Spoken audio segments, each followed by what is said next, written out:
because it is time to see what's going on in the big square building or what's going to go on this week. And to that end, we're going to be joined, as we are on Monday mornings, by Beth Fukumoto Chang. She is the minority leader. We're going to find out, how are things doing? What's the progress report? And more importantly, this is the year that you have to get involved. Good news, and we'll talk about this a little bit, even though not to do with the state, it really is. The neighborhood board applications for spots is good. A lot of people want to be on neighborhood boards. That's good. That's grassroots. That's getting there. Mike Buck on AM 690. The Answer. Okay, well, it's 18 minutes after the hour. 296 K8NR is the number.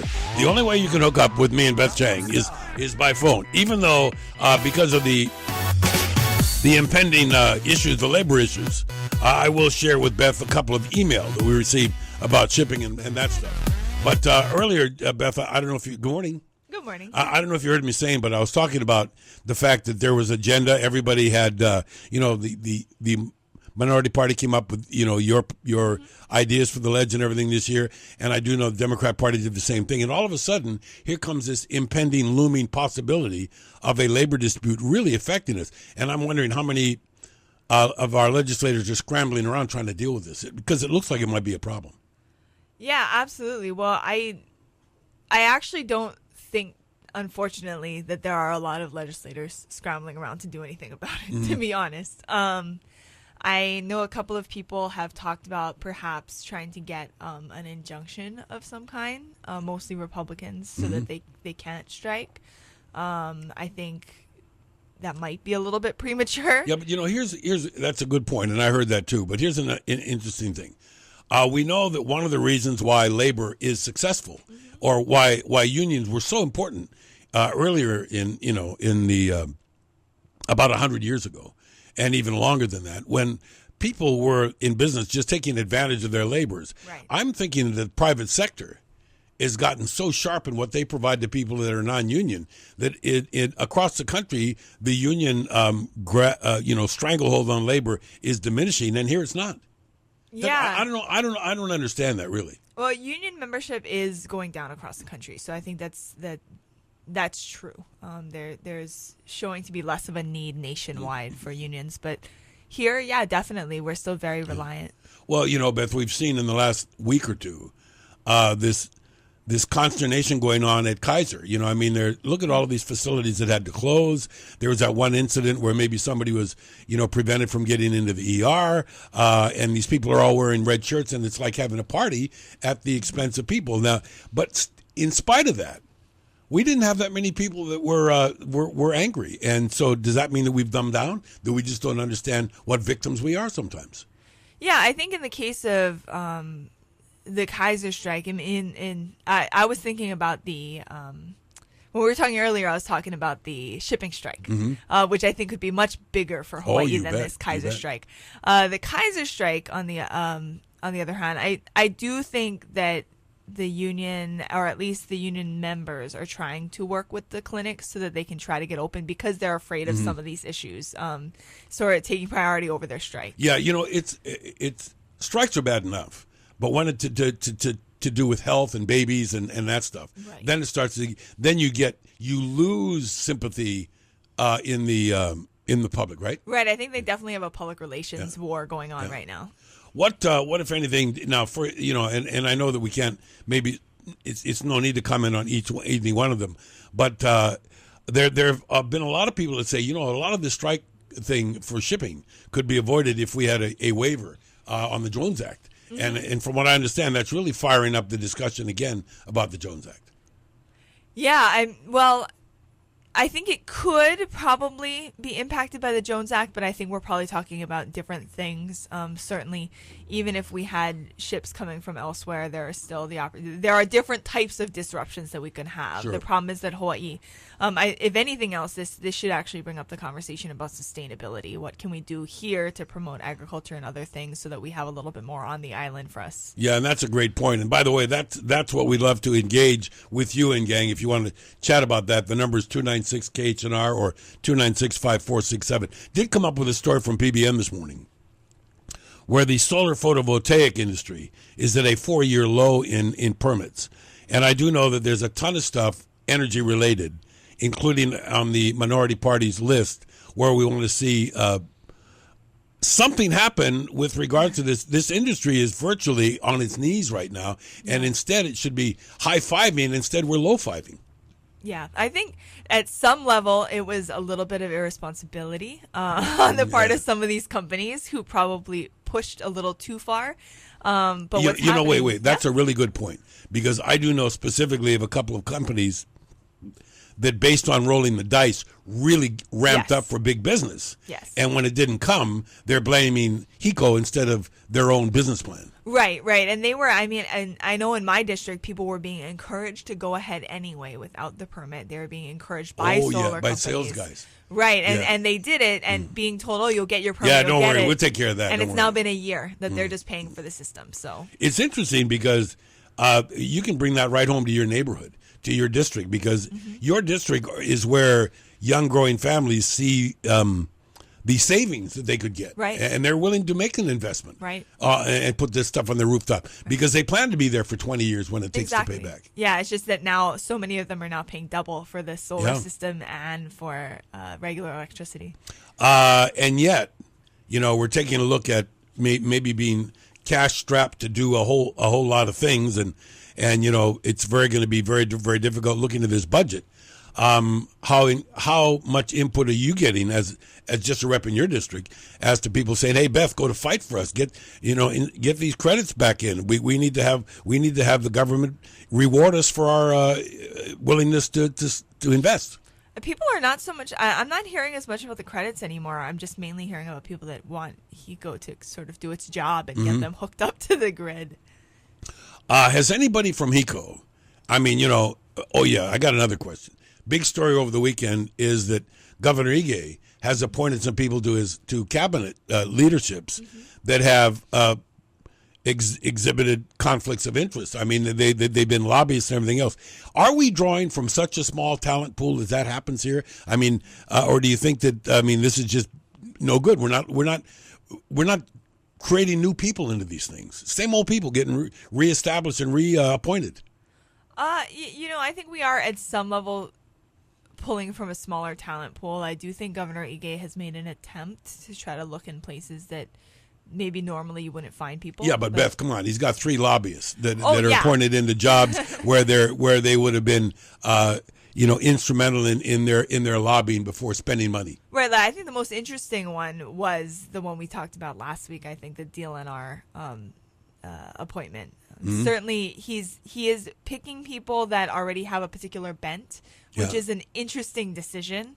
But I do think there are some that feel this is actually okay because these people are going to really be scrutinized. In other words, when they make a decision, they're going to say, how much of this was based on your last paycheck? Right. And why are you giving up what might have been a bigger paycheck for this job? Right, right. And when he was running for office, a lot of people said he was going to have trouble filling his cabinet. So I guess this is not that much of a surprise, really. Yeah. That's interesting. Now, let's talk about something else for a minute.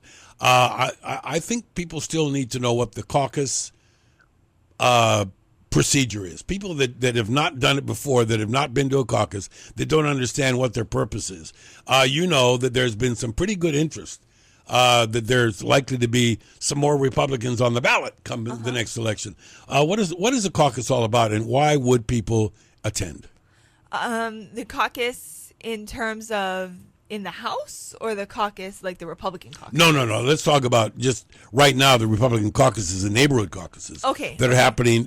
We want to make sure that we encourage everybody to go to the GOP website and take a look at what's coming up for them fundraiser wise. There's a very important fundraiser coming up on the 19th. Yes. So we have the different things that are happening. Last week on February 5th, most of the Oahu districts had their caucuses. Right.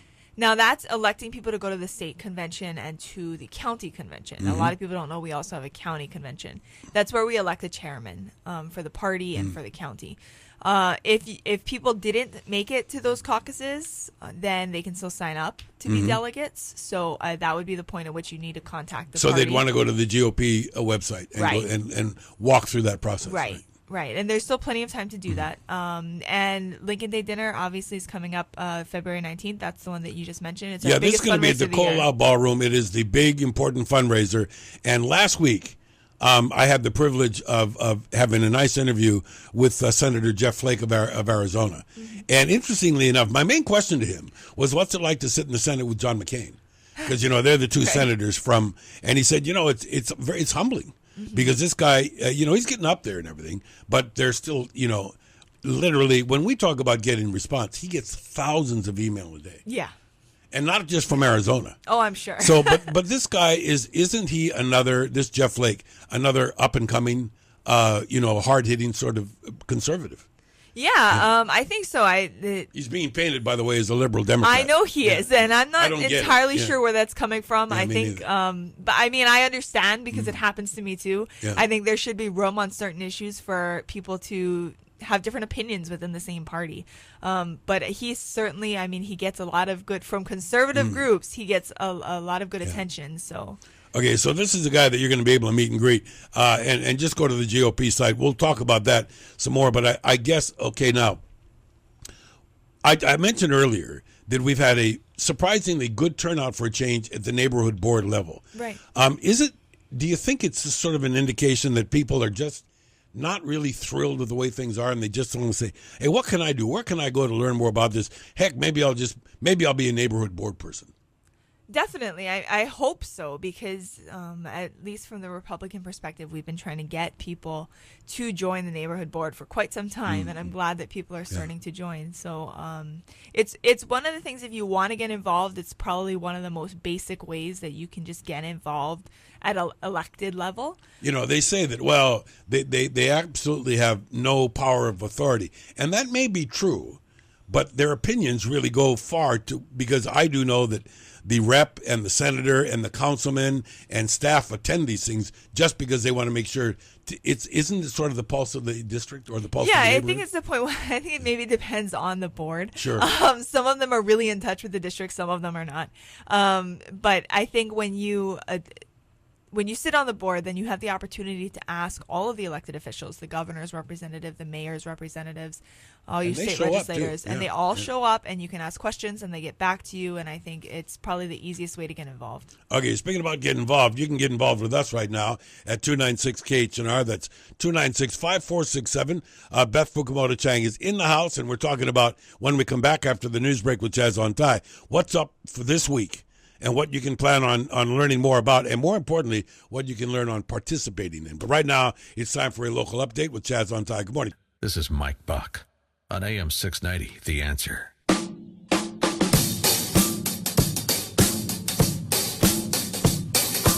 Okay, it's 7:35 in the morning. It's Monday morning, and the legislature is in session. That means we talk story with the minority party. What a concept, just to find out the yin and the yang of it all, and let you in. Pretty interesting because, this is sort of a fact-finding mission for the administration. We got a new governor and a whole bunch of new department heads. And it's pretty difficult sometimes, I guess, to look at new legislation when you maybe are not really comfortable with old stuff. And you told me something off the air. It's pretty interesting. There are a number of bills that were being looked at. If they don't get looked at in the next couple of days, they're going to go away. Explain the process a little bit. So anything that's triple referred, basically, we have different deadlines. Triple referral, the next one would be lateral. So triple referral means anything that's going to 3 different committees. Mm-hmm. So when we turn in our bills, they look at which subject matters it hits, right? Yep. So a lot of times my bills tended to be mainly economic. So we ended up with economic development, consumer protection or judiciary, and then finance too. So that's 3 referrals, which means that those bills have to get heard this week. Yeah, because if they don't, it may be... See, I think a lot of people don't understand the whole committee thing. Mm-hmm. Because I do know that they say judiciary, all they want to do is read it to see if it's that I's are dotted and the T's are crossed. The content or the scope of the bill is not of as major concern to them. Is that correct? In some respects? In theory, the subject matter committee should be focusing on what their subject matter is. So when economic development looks at it, they should be focusing on will this develop the economy? Then the next thing, consumer protection. Yeah. Are consumers protected? Finally finance. What's it going to cost? In the best possible scenario, that's how it works. I'm sure to the frustration of the chairs, you get members asking finance questions in the very beginning and that sort of thing. Yeah, but see, here's the thing, and we've talked. How does the public differentiate when something is not doing well because it is political rather than it is non-political? I mean, there's a lot. For instance, you have a bill yourself about crowdfunding. There's a lot of people, Beth, that have no idea what's crowdfunding. Oh, everybody donating. In other words, explain why this shouldn't be a political issue.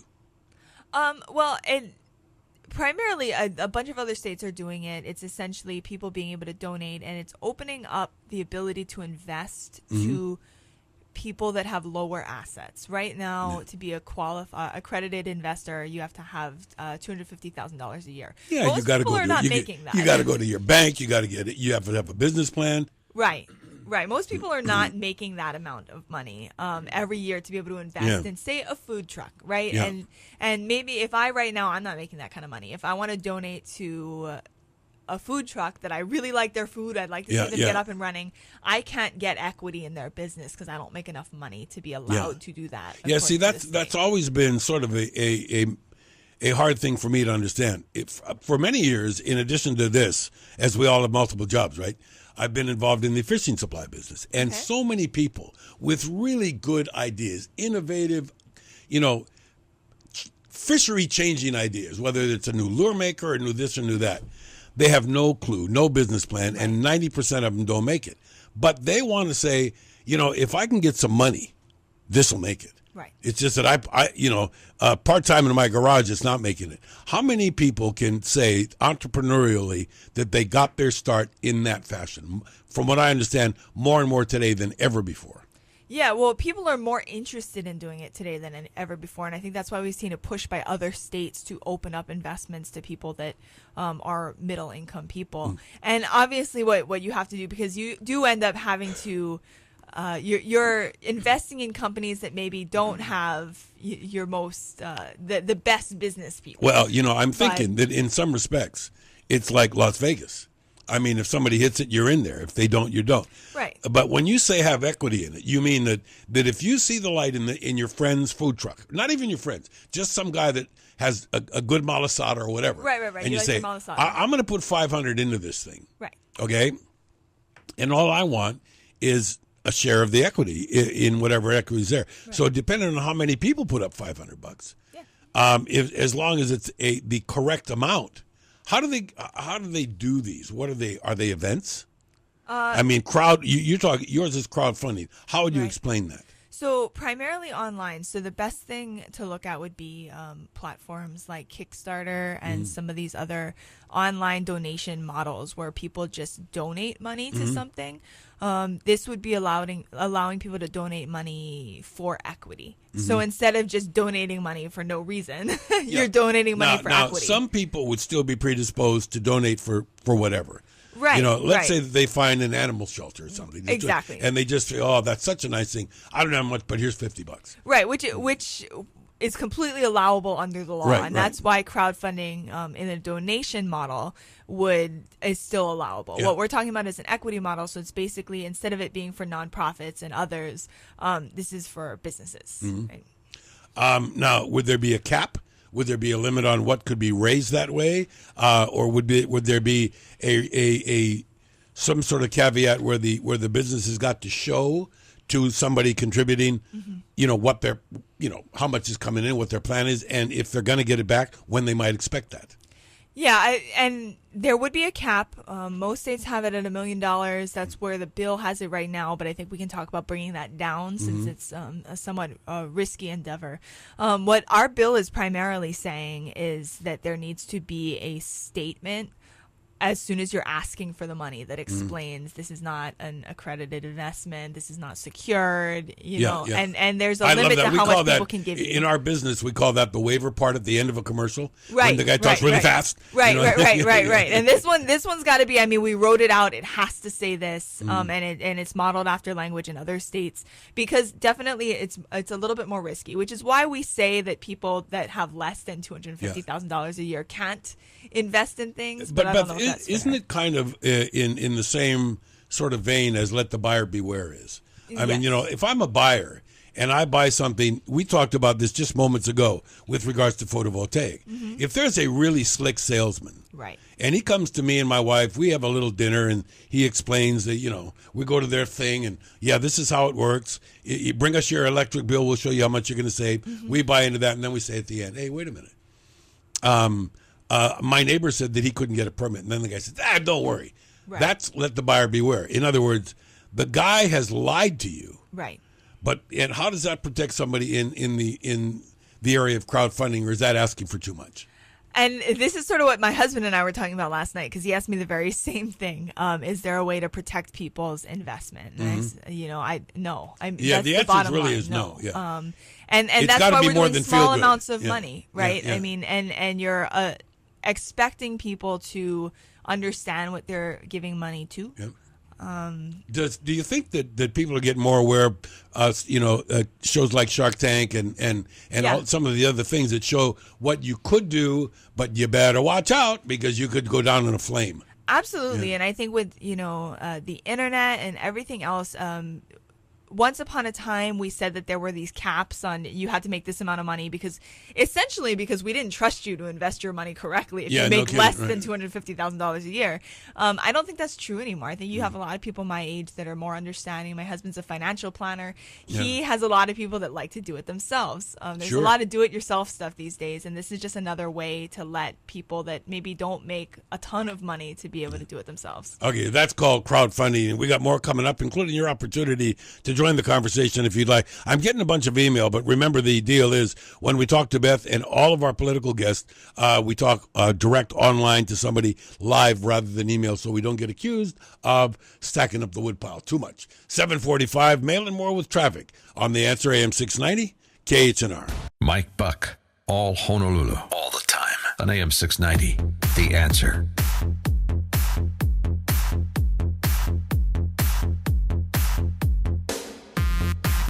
Okay, so it's bumping and grinding, and we're getting down to what expectations can we have in this very interesting year in the legislature, where we've got a new governor, and it's all about, in some respects, it's all about your house. It's all about who your department heads are and everything else. And Beth and I were talking earlier about sometimes, we keep seeing the old names pop up, and they're just in a new job. And I was very surprised, by the way, and want to get your indication or your comment. Melly Carroll is stepping down, and it's and we certainly wish her all the best. But there's like 14 people interested in that thing. That's amazing, isn't it? Yeah, well, and Democrats seem to be the only ones that get these shots, but it's basically an opportunity to get appointed, right? Instead of having to run through a campaign, and this is the most attractive because they have almost 2 full years to get to know people before they have to run for office. It is very interesting to know that, and I know that it's all about opportunity, and people don't understand that. But the governor is always charged with the responsibility of appointing someone from the same party. Yes, but the party gets to pick 3 names right, first. Submit the 3 names, right. So in actual fact, although David Ige will be making the decision, it's the party. Yes. The hierarchy of the party that is giving him the shortlist. Yes. Yep. Yes. Okay. In some respects, it's a great opportunity, right? I mean, sometimes people get to hopscotch into a job. Yes. Like you said, they got 2 years of campaign going on.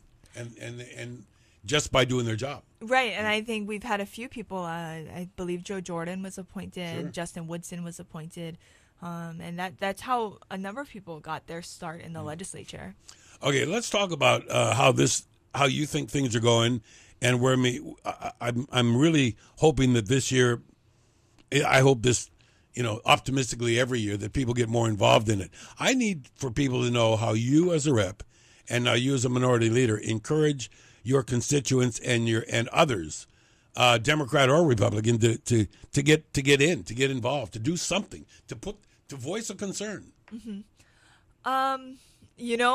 It's hard. We try, and we just continue to tell people that really what brings people in are issues, things that people are really concerned about. We had the hearings about medical marijuana dispensaries on Saturday. Sure. There was a lot of interest there. Certainly when same-sex marriage came up, there was a lot of interest there. But it seems like people come out when they're really afraid of something or they really, really want something. Okay, that now, doesn't happen often. And, the really, really wants are the ones that are likely to show up in droves and say, I really like this. Yeah. I was watching something about these medical dispensaries.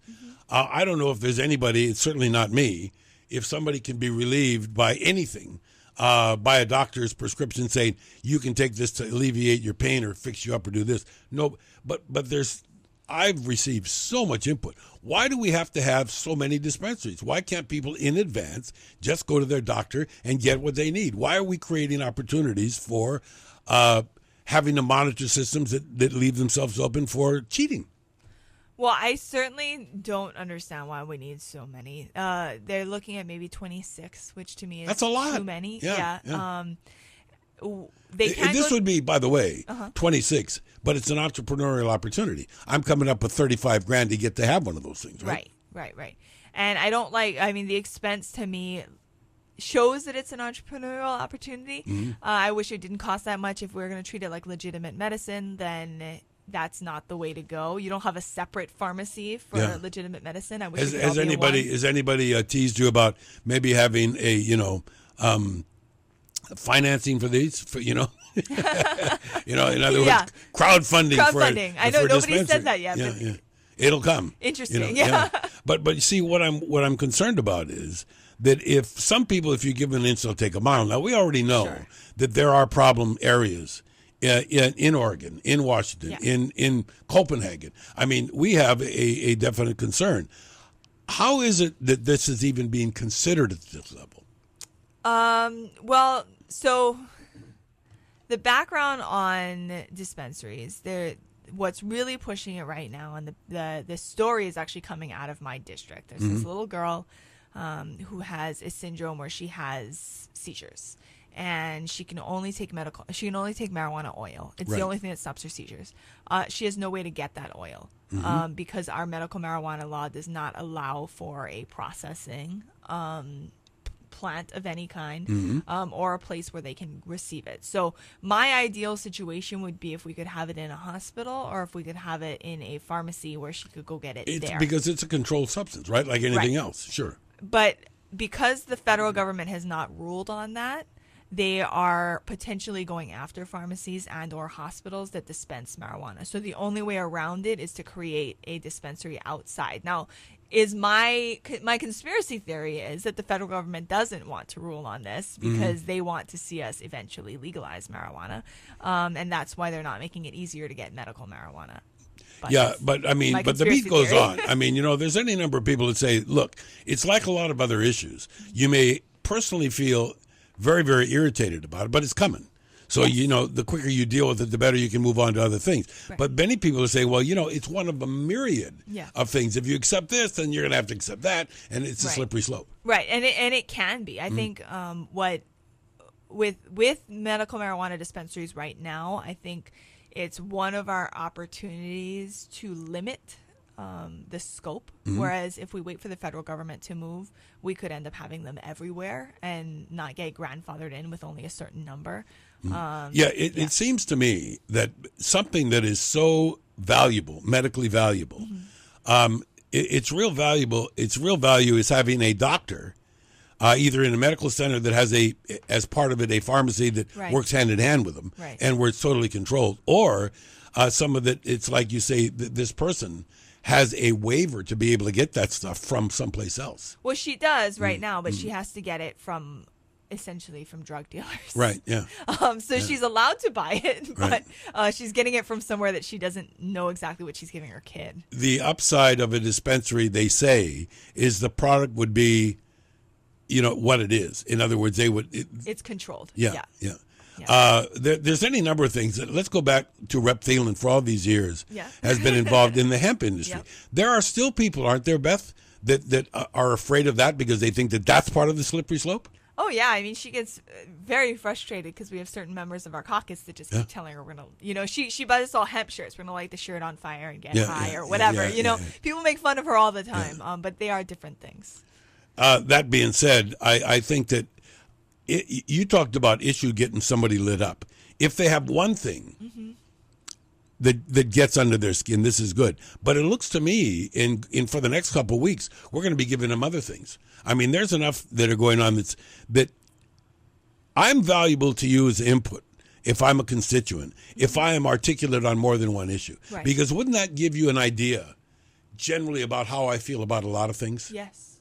Yeah. And that's why most of us are doing district surveys right now. I'm going to try to do 2 this year instead of just 1, just because, and some of these issues, I don't know where my district is. How do you do, I think this is compelling, how do you do a district survey? Is it a mailer? Is it door-to-door? Is it a combination? Is it phones? What works best, do you think? Mine is a combination of door-to-door and mailers. I think the perfect situation would be if I could afford to put a stamp on it so people would return it. Right.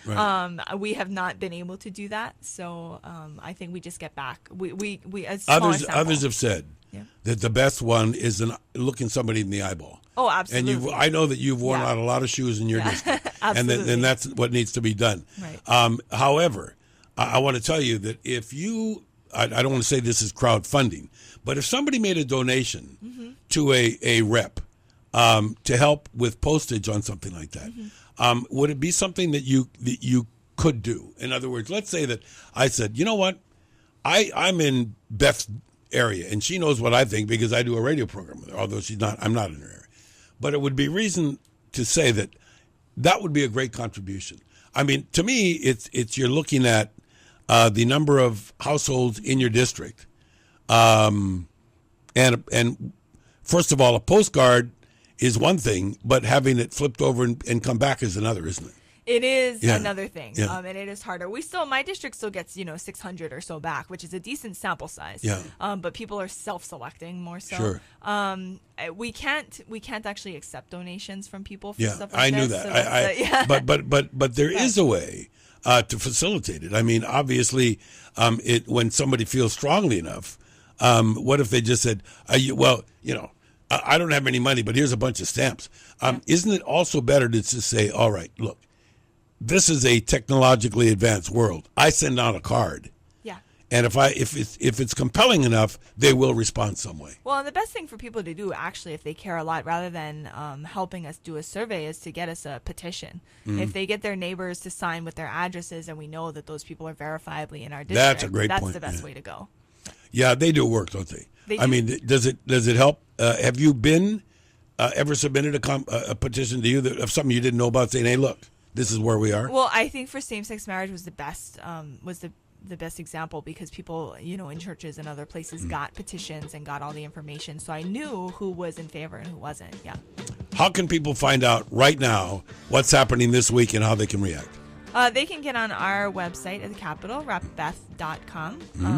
And the Minority Caucus also has a website. We can direct you there from my website. Let your fingers do the walking, do the clicking. And we'll see you next week.